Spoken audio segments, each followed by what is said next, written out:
Well, howdy folks, Andy Fireblade Muzzer here, and we're on Elite Dangerous, as always. And a few things have happened over, yesterday when server tick day occurred, and there's a few Galnet articles, but three in particular have caught my eye, and they are... let me get on the Galnet news. So they are these three. The Sanderlyn Interviews Part 1, Part 2 and Part 3. Now, click on them, click play. The Sanderlyn Interviews, Part 1. The journalist Jade Sanderlyn of Vox Galactica was recently invited to conduct rare public interviews with admirals of the three superpowers. This excerpt is from a conversation with Admiral Henry Paul Atherton of the Empire. The rest of this interview is available to pilots arriving at the INV succession in the Nova system. So, it says I can get the rest of this interview by going to the Nova system and the INV succession there. The rest of this interview is available to pilots arriving at the INV succession in the Nova system. So, we're going to go there. And this one... The Sanderlyn Interviews, Part 2.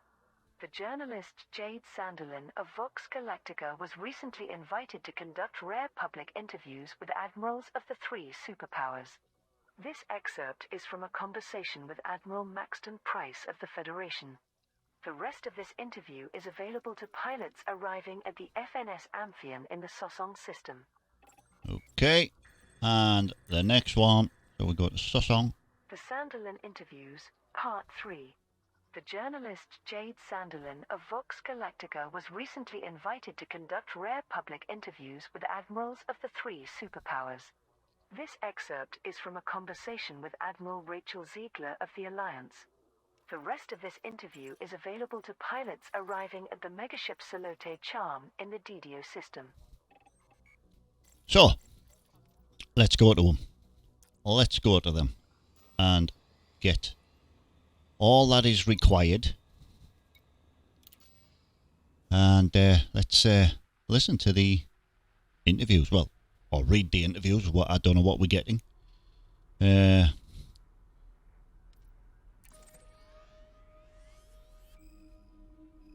So 61 light years. And incidentally as well, these systems, Novas, Sosong and DDO, were under Thargoid. Oh, and Novas were under Thargoid attack. Only last week, so 64 and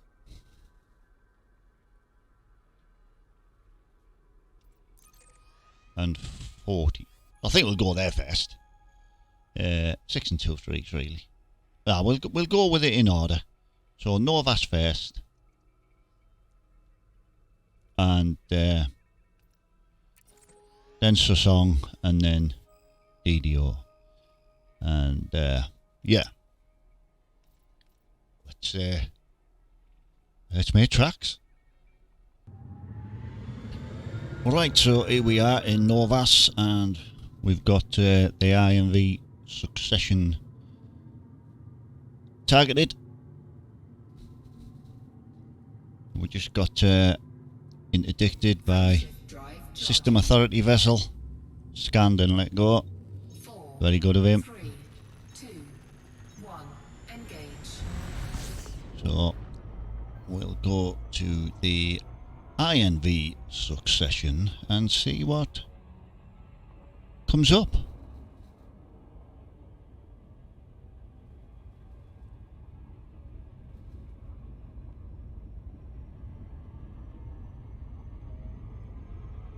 I'm going to overshoot. I wasn't keeping an eye on me speed.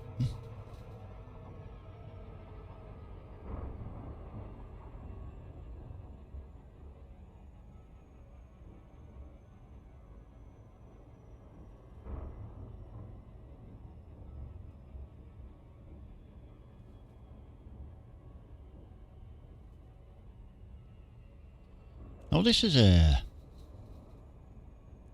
It's down more as a POI. I don't know what it is. But it was definitely down as like a POI. I don't think it's a ship or anything. I don't know if it's some sort of beacon. But I was expecting the IMV Succession to be like a megaship or something like that, but it isn't. It's down as a POI of some sort, but what sort I don't know. Yeah, we'll find out in a minute.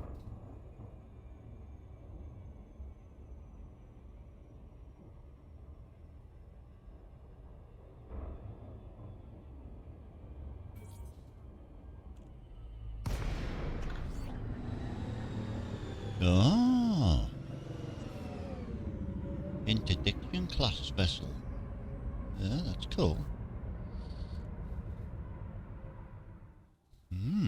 One of the Imperial ships. Right, so let's see what we've got here. 2 logs. Okay, so spoilers, people. If you don't want to know what's in these logs, don't be watching.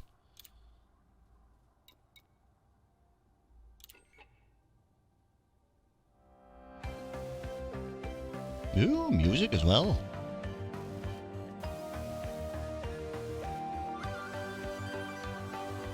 Vox Galactica. This is Jade Sanderlyn reporting for Vox Galactica. I am sitting with Admiral Henry Paul Atherton of the Imperial Navy.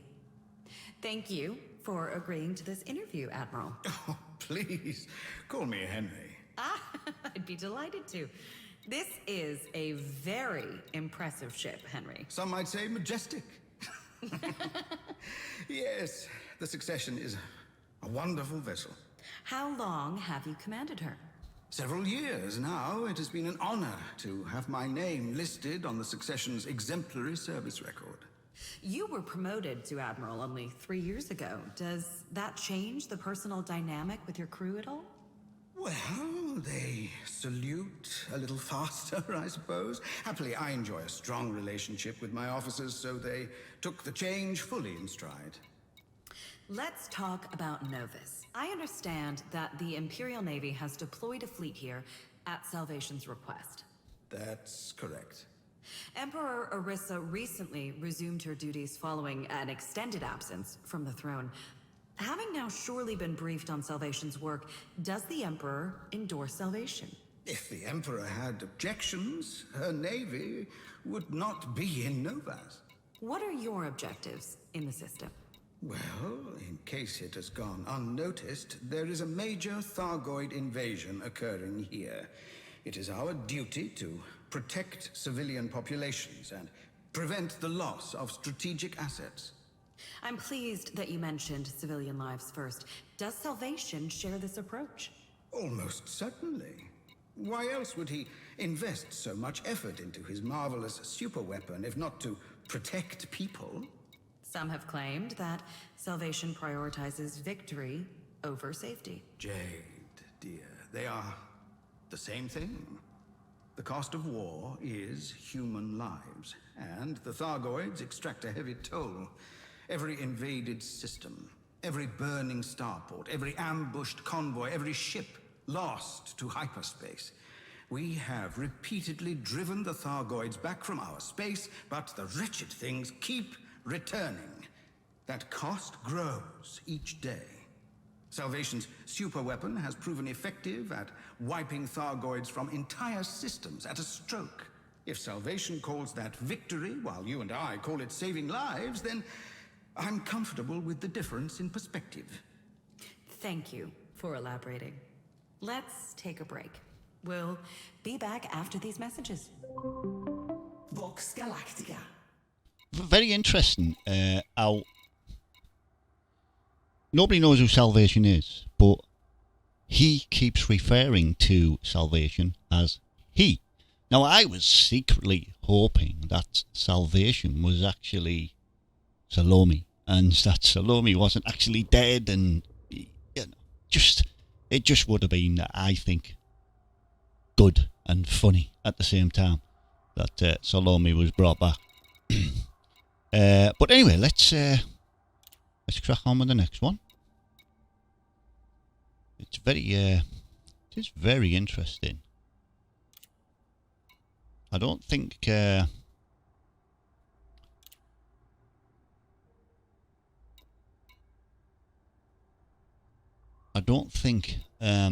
Jade is overly keen on salvation.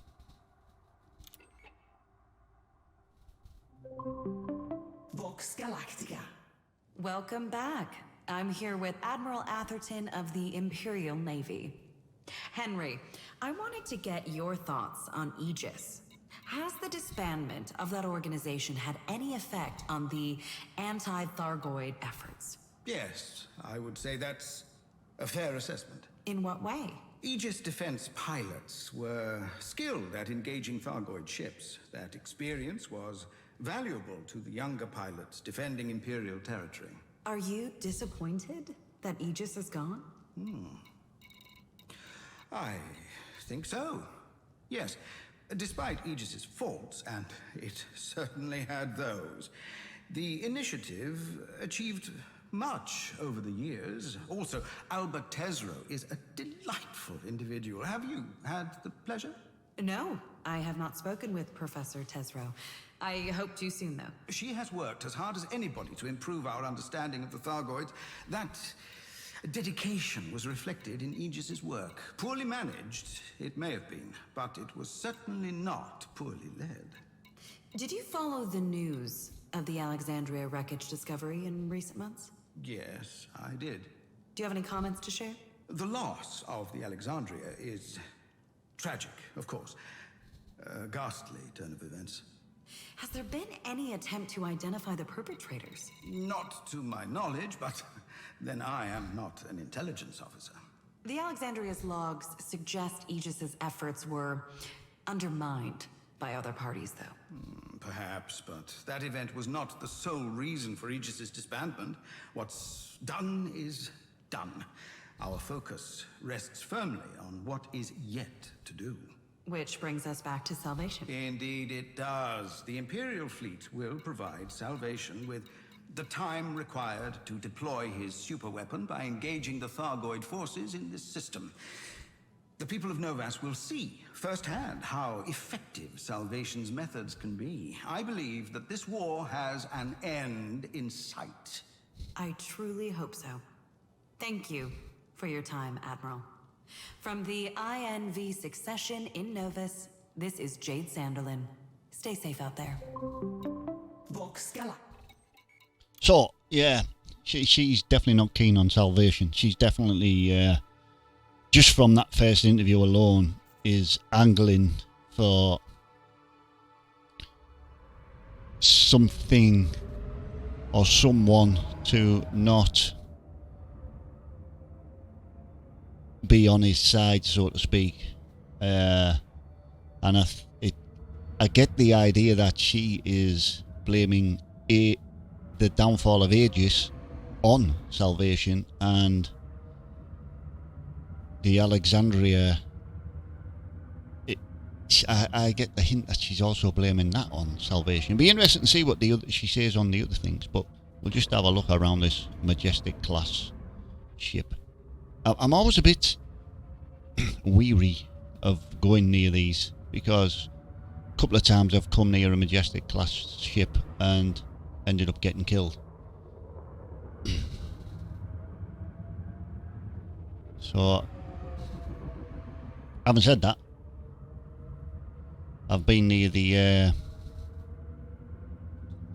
Federation ones as well, and yeah, got killed by them as well. So nice though, nice. All cool. So we'll now go to Song for the next lot of interviews.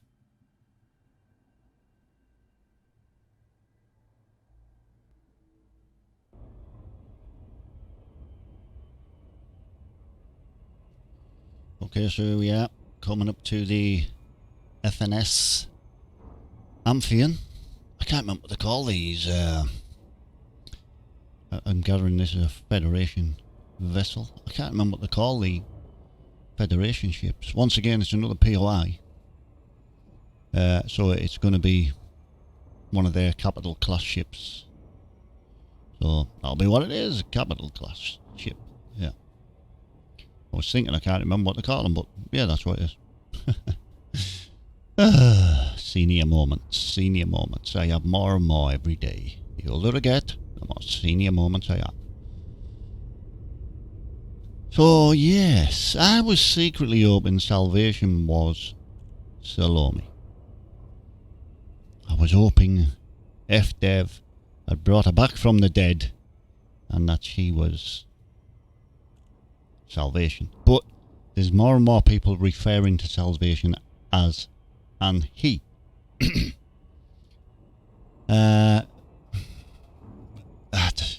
Who knows? Maybe that's just to keep you off the scent.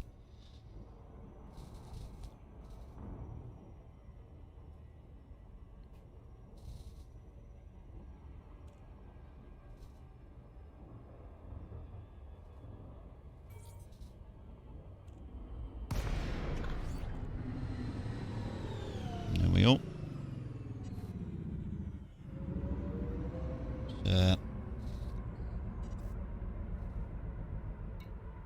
Admiral Price.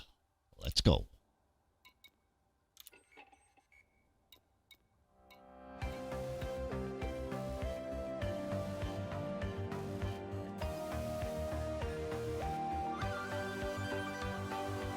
Vox Galactica. My name is Jade Sanderlyn, reporting for Vox Galactica. I'm here with Admiral Maxton Price on board the FNS Amphion in the Sosong system. I was very impressed with the tour of the ship prior to our interview, Admiral. Can't say I'm surprised, Miss Sanderlyn. Is this your first time on a Farragut-class battlecruiser? Yes, it's one of the reasons I was so excited that my interview request had been granted. The Amphion just as impressive as I'd hoped. That's gracious of you to say. Of course, the Farragut-class vessels value performance over aesthetics. It's a lesson our Imperial friends would do well to learn one day. I take it then that you consider yourself utilitarian. In military matters, what other philosophy is there? A sleek ship will turn heads and attract investors, but when something dangerous enters your space, most soldiers would choose a powerful response over a pretty one. Which brings us to the current conflict in this system. The Federal Fleet has been asked to contain the Thargoid threat while Salvation prepares his anti-Xeno superweapon. And I have no doubt that we will succeed. Federal military power is as strong as it's ever been. Funding provided by the Hudson administration over the past 7 years has allowed us to expand and modernize our fleet. It's a pleasant time to be an admiral. I presume that you are in favor of Salvation's work. Wholeheartedly. His results speak volumes to a man like me. The anti-Xeno superweapon has incredible range, a devastating impact on Thargoid craft, and is harmless to our own ships. What's not to like? Aside from independent studies by the engineer Ramtag, we have very limited information about the weapon. We also know nothing about its long-term effects on human physiology. Do you think there is any risk to the public? Let me ask you a question, Miss Sanderlyn. Do you think this hypothetical health risk poses a greater danger to the general public than a Thargoid fleet crawling through a populated system? No, but... No, it does not. I've seen what the Thargoids are capable of. It's impressive, it's scary, and it results in considerable loss of life, if not dealt with quickly. Salvation has proven he can achieve significant victories for an entire system. Timid hand-wringing over the future is fine with me once we've secured a future in which to do so.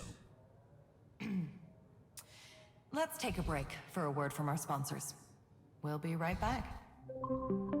Vox Galactica. Oh, she didn't really know what to come back with there to that, and but I definitely think she's pretty much against Salvation. And she's definitely looking for an angle to get him on. Let's crack on. Vox Galactica. Thanks for staying with us. I'm here with Admiral Price of the Federal Navy. We were just talking about Salvation's contributions to the Thargoid War. Do you believe he is a true replacement for Aegis? Absolutely. Aegis hasn't been a factor in this conflict for some time. I've viewed them as an auxiliary force at best, a hindrance at worst. Could you elaborate on that? Where would you like to begin? Perhaps with the lack of concrete results for several years, or the over-reliance on independent pilots to fight their battles for them? Maybe the loss of the Alexandria and the valuable Guardian artifacts it carried. The Alexandria was sabotaged. Whatever the method, the outcome was the same. Poor decisions and bad leadership led to the Alexandria's loss. Look at the chief military liaison for Aegis, Aiden Tanner. The man tried to forcibly invade Salvation's allies over some wild conspiracy theory about illegal research. That's the kind of leadership we're talking about. Aiden Tanner was formerly an admiral of the Federal Navy. Never liked the guy. Bought into his own hype a little too much. Now he's in custody while a judge decides how long he'll spend in jail. The Federal Navy is better for it. Well, I appreciate your honesty, Admiral. Before we wrap up, I was wondering if you'd asked for command of the fleet here in Sosong. I did, yes. May I ask why? I felt the defense of Sosong was a high priority task and wanted to oversee matters personally. This isn't the first time you've taken part in a Thargoid-related operation. No, it isn't. At this stage of the war, any officer who lacks experience with Thargoid vessels is doing a disservice to the people they lead. In 3302, you ordered Farragut-class battle cruisers to the Merope system soon after the discovery of Thargoid barnacle sites. It was claimed that independent vessels exploring the area were fired upon. Claimed incorrectly, but yes. It was reported that the JAG would open an inquiry into those claims, but no further details were ever released. Can you share the outcome of that investigation? If the findings were worth a damn, you'd have heard about it. And if a crime had been committed, maybe I'd be sitting alongside Aiden Tanner in a jail cell. But instead, here I am, doing what I do best, protecting us from the Thargoids. Does that answer your question? It sure does. Thank you for your time, Admiral Price. This has been an enlightening conversation. I'm sure it has, Miss Sanderlyn. I'll have someone escort you to your shuttle now. That's kind of you. From the FNS Amphion in Sosong, this is Jade Sanderlyn for Vox Galactica. Stay safe out there. Vox Galactica. Oh, I don't think them two hit it off, did they? They definitely didn't hit it off. And she's now getting escorted off the ship. Farragut class. Honest matter, yeah. So, yeah, the Majestic class and the Farragut class are capital ships. That is what they are. And I just forgot the individual classes of them. Yeah, it sucks getting old. But yeah, that was interesting in game. And she's definitely looking for angles. I think she's all for Aegis and feels aggrieved that they're no longer on the scene. And I feel she's got thoughts that Salvation isn't the Salvation that many people think she is. But yeah, that was very interesting. Very interesting. So, we now have to Didio, however you want to pronounce it, and we're going to go there and get the next interview. We'll have a look around this capital class vessel first, though, I think. Well, this Farragut. Have a quick mooch around it. Moocho around.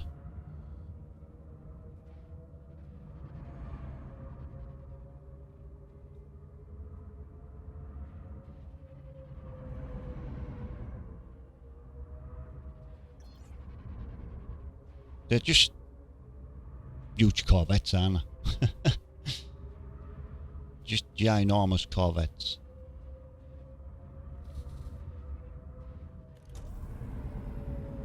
the shape and everything is very similar to a Corvette.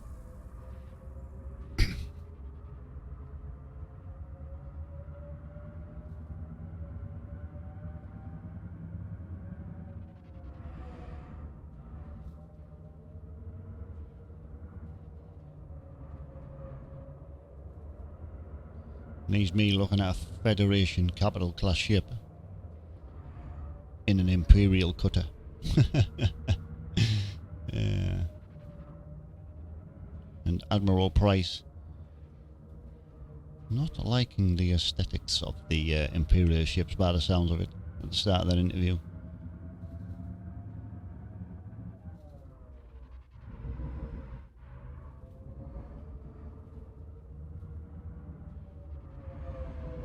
So it was chalk and cheesy interviews actually. The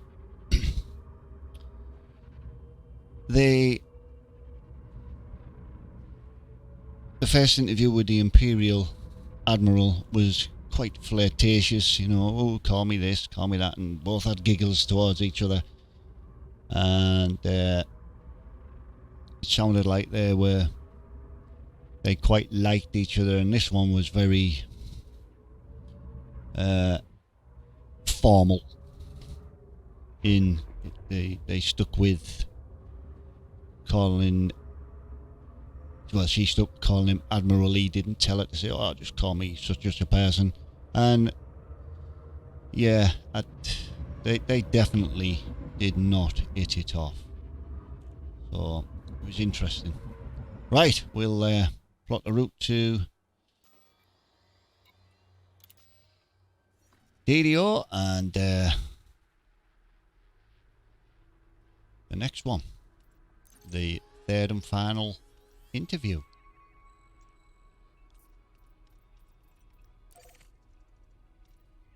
I don't know why the map's not coming up there. I've been here. I've been there, so I don't know why I'm not getting a system map. Strange. Been there several times. Right. Well, let's crack on.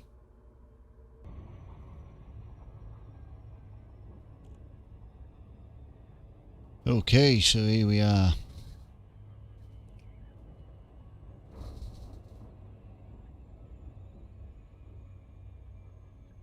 This one's a mega ship. Obviously, the Alliance doesn't have any capital class ships. So their interview is taking place on a mega ship, Saloti Charm.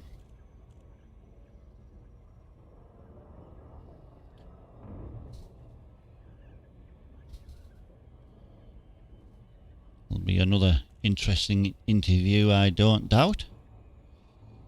I mean, all the superpowers are on side with Salvation for now, but it's going to be interesting how the narrative's going to go. I have a feeling it's definitely going to take a big twist, and I'm one of the people that's actually sided with Salvation, and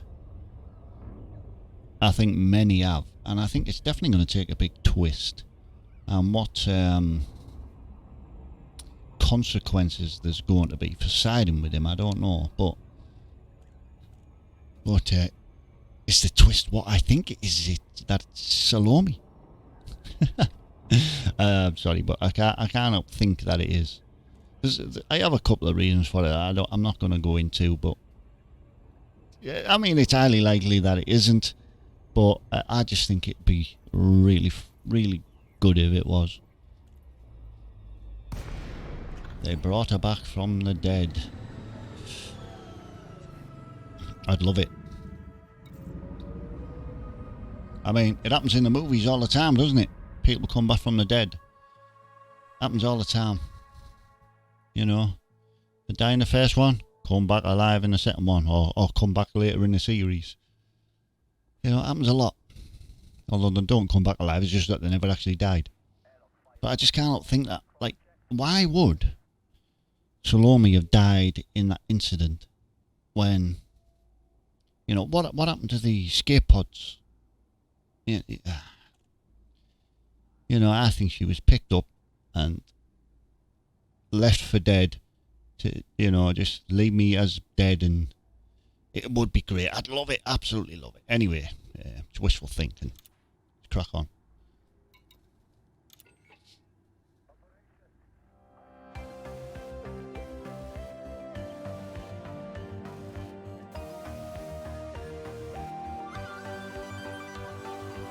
Vox Galactica.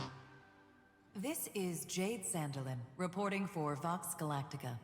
I am here with Admiral Rachel Ziegler of the Alliance Defense Fleet. I'm pleased to have this opportunity to speak with you, Admiral. You're welcome. We're on board the Salot Charm, which is currently stationed in the Didio system. 2 days ago, a large Thargoid force arrived here and began attacking human ships and ports. There are reports that Salvation has asked your fleet, and those of the other superpowers, to hold the Thargoid force at bay until the... Let me clarify your question before you finish it. My priority is the safety of the billions who call Didio home. We're not here to keep the Thargoid forces occupied. We're here to defeat them. Understood, Admiral. Salvation has asked for time to prepare a superweapon, though. Yes, he has. But the Alliance does not operate with the assumption that Salvation will deliver on his promise. Do you support Salvation's methods? Critics have suggested he endangers lives by using a powerful weapon that has not been independently assessed by experts. Whether I support or do not support Salvation is immaterial. The fact is, on 2 previous occasions, the superweapon has eliminated Thargoid fleets from entire systems. Rejecting such a powerful device would be unwise. Still, I think the question of risk is wholly appropriate. Military and political figures alike must not become complacent or over-reliant on Salvation's technology, particularly when we know so little about it. Is that ambiguity a concern for the Alliance? It should be a concern for everybody. So far, Salvation has acted in our best interests, but a weapon that powerful could be considerably dangerous if recalibrated to damage human technology. Imagine what the NMLA could have done with such a device. Terrible things, no doubt.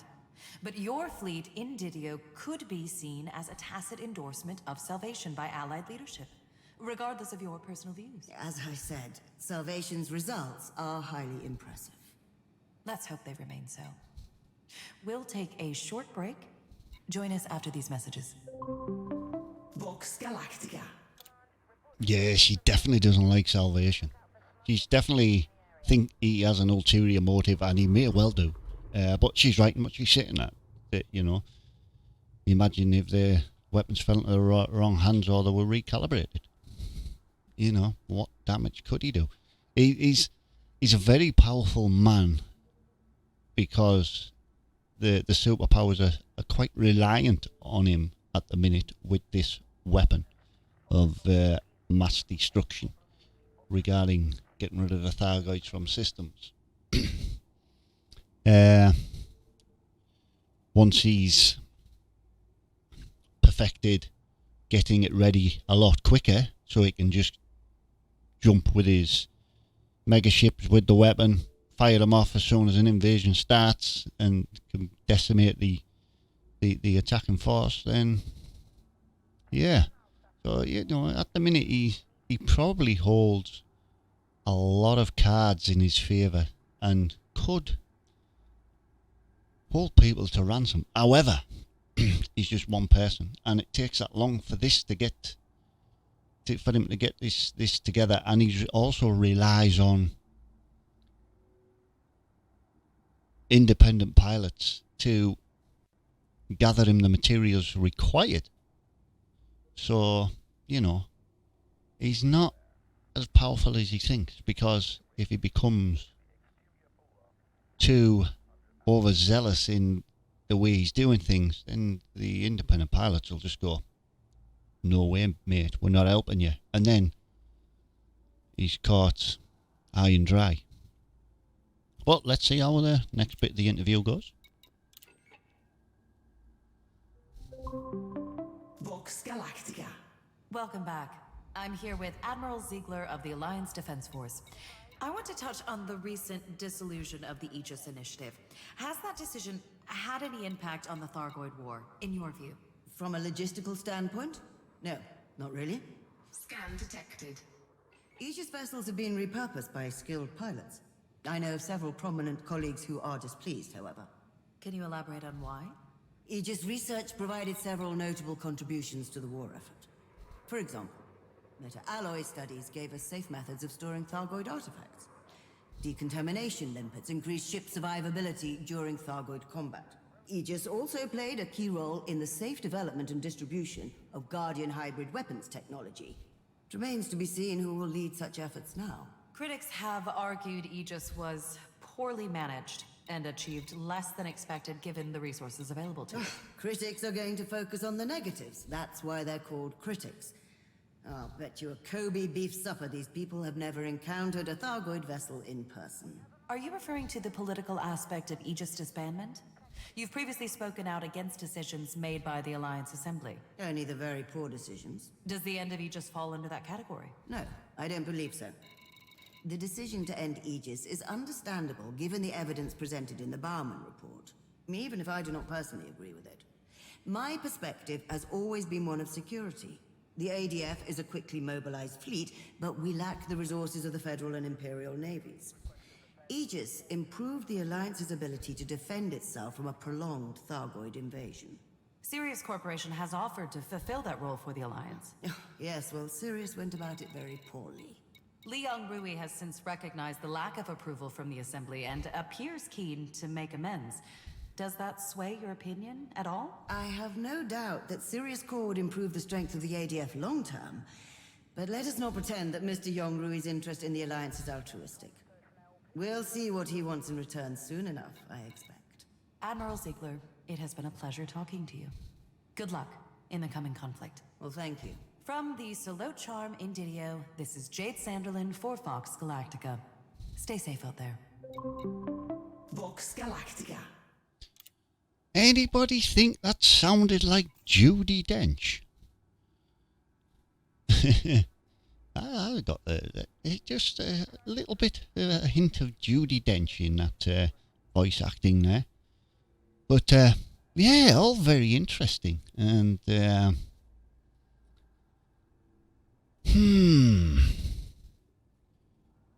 it needs to be careful how this is played, because you could put all your eggs into one basket and drop them all if you rely on one person. So would going with the Sirius Corp as well broaden things out so you're not reliant on one person?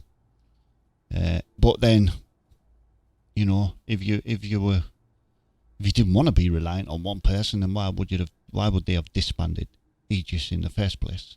It's there's a lot of taking on that, and I'm probably going to listen to them interviews a couple of times and read the transcripts and try and break it down a bit better than just on first listening, because sometimes it's how things have said as well, not what's said. It's in what way they said it. They said cynically, as I said in like a laughable fashion, a friendly fashion, as I said in an aggressive manner.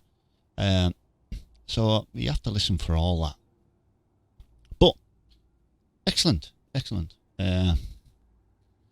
The narrative is slowly moving forward, and I'm looking forward to what's going to occur. So, folks, there you have it.